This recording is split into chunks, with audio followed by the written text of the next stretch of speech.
Oi, galerinha da turma 401, tudo bem?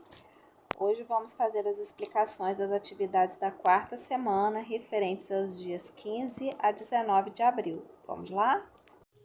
Essa é a nossa atividade de português. Nós vamos estudar tipos de frases. Quando nós falamos, pronunciamos cada frase com uma entonação diferente de acordo com a intenção que a gente tem.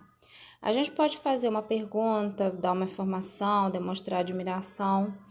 Então, desse modo, as frases mudam seu tipo conforme a nossa intenção. Vamos ver os exemplos aí. Você é minha melhor amiga. Eu não gosto de mentiras. Por que não veio ao parque de diversões? Como o dia está lindo! Em cada frase, houve uma intenção por parte de quem emitiu a mensagem e cada intenção foi marcada com o sinal de pontuação. E é através desse sinal de pontuação que nós classificamos as frases. Vamos conhecê-las aí. As frases declarativas se dividem em afirmativas, negativas, interrogativas e exclamativas. As frases afirmativas demonstram sempre uma afirmação. No exemplo aí temos: a diversão é muito importante. Nessa frase não houve dúvidas, a gente afirma que a diversão é importante. Vamos para a frase negativa. A frase negativa já é o contrário da frase afirmativa, ela serve para negar. No exemplo temos: Roberta não quis sua ajuda. A gente declarou que ela não quis ajuda, a gente afirmou essa negação de Roberta. Agora, frase interrogativa. Nós fazemos sempre uma pergunta, por isso nós usamos o ponto de interrogação. Você não irá viajar nestas férias? Agora, a frase exclamativa. Nas frases exclamativas, queremos sempre demonstrar emoção, ou um espanto, uma alegria. Nesse exemplo aí temos: a prova estava muito difícil. Logo, a gente percebe que quem fala demonstra emoção pelo tipo de prova que fez. Vamos aí às pontuações. Nas frases afirmativas e negativas, usamos sempre o pontinho final. Já nas frases interrogativas, usamos o ponto de interrogação. E nas frases exclamativas, usamos o ponto de exclamação. Vamos às atividades agora.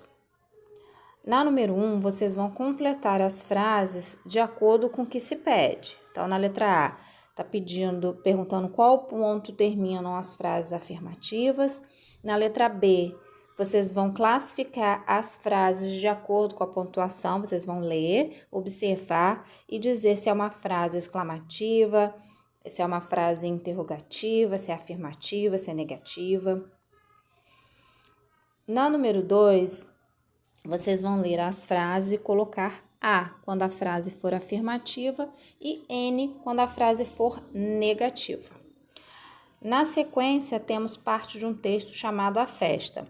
Vocês irão ler e depois responder as questões que vêm em sequência. Essa aqui é a atividade de matemática. Nós vamos dar sequência ao estudo das ordens. Hoje, a gente vai estudar a quinta ordem, que é a ordem da dezena de milhar. A ordem numérica começa sempre da direita para a esquerda e representa a posição do algarismo que compõe o número. Vamos observar aí este quadro de ordem.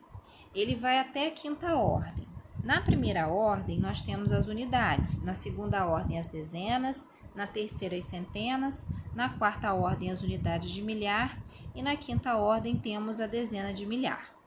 Como o nome já diz, dezena representa 10, só que nesse caso dezena de milhar, então vale 10 mil. Se for 2, será 20 mil. Se fosse 3, seria 30 mil e assim por diante. No exemplo aí, nós temos 15.468. O 8 ocupa as unidades simples. O 6 ocupa a casa das dezenas, então ele vale 60. O 4 ocupa a terceira ordem, que é a ordem das centenas, então vale 400. O 5 ocupa a quarta ordem, que é a ordem da unidade de milhar, então ele vale 5.000. E o 1 ocupa a quinta ordem, que é a dezena de milhar. Então, ele vai valer 10.000. Vamos aí às atividades. Na primeira questão, vocês irão fazer a decomposição do número, assim como no exemplo 543, que será 500 mais 40 mais 3.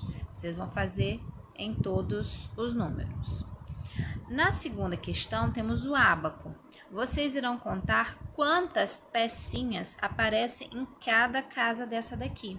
Quantas peças aparecem na casa das unidades? Quantas peças aparecem na casa das dezenas?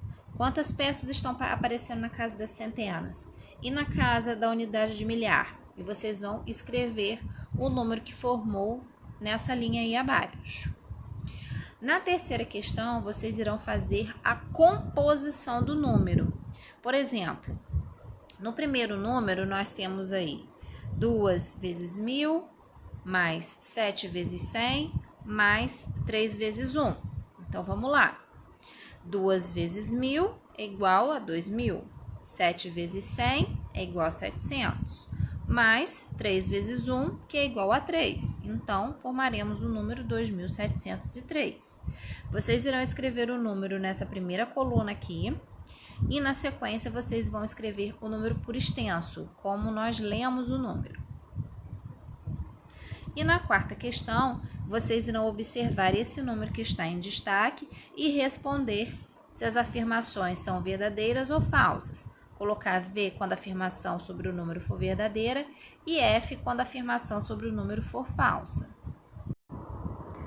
Agora vamos para a atividade de ciências. Em ciências, nós vamos estudar sobre os micro-organismos.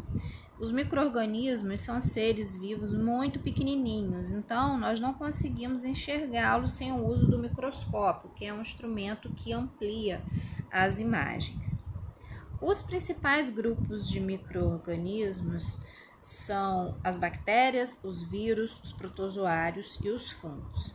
Aqui nós temos a explicação de cada um deles com alguns exemplos. Vocês vão ler com atenção o texto para poder responder as questões abaixo.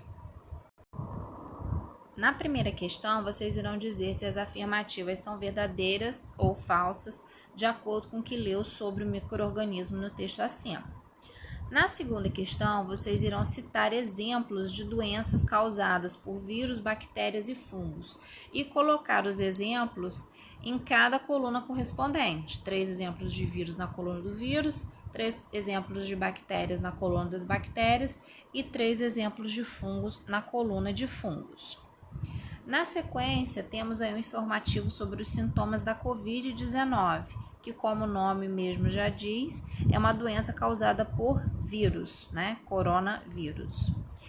Para finalizar, vocês vão procurar no caça-palavras as palavrinhas que estão em destaque aí, com a corzinha mais escura e grifada. Vocês vão ler o texto sobre os sintomas e vão procurar aqui no caça-palavras. Agora estudaremos história. Aqui a gente vai falar do processo de sedentarização, né? Há mais de 12.000 anos atrás, o homem era nômade, ou seja, ele vivia sempre mudando de lugar, sempre buscando alimento. Com o passar do tempo, o homem percebeu que podia fazer sua própria plantação, então ele passou a se fixar nos territórios. E esse processo em que ele era nômade e depois passou a se fixar nos territórios, nós chamamos de sedentarização. Aqui abaixo temos uma explicação sobre o modo de se expressar, que antes apenas era usado o modo oral, ou seja, através da fala.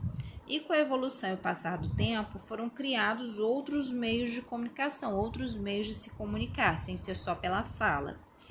Após a leitura desse conteúdo, vocês irão fazer as questões 1 e 2. Na terceira questão, vocês vão escrever qual meio de comunicação você e sua família mais utilizam e vão explicar por quê. Na quarta questão, vocês irão numerar as imagens de acordo com o meio de comunicação. Na quinta questão, temos aí a imagem de 2 técnicas agrícolas. Vocês vão marcar com X qual técnica agrícola não era usada 12 mil anos atrás?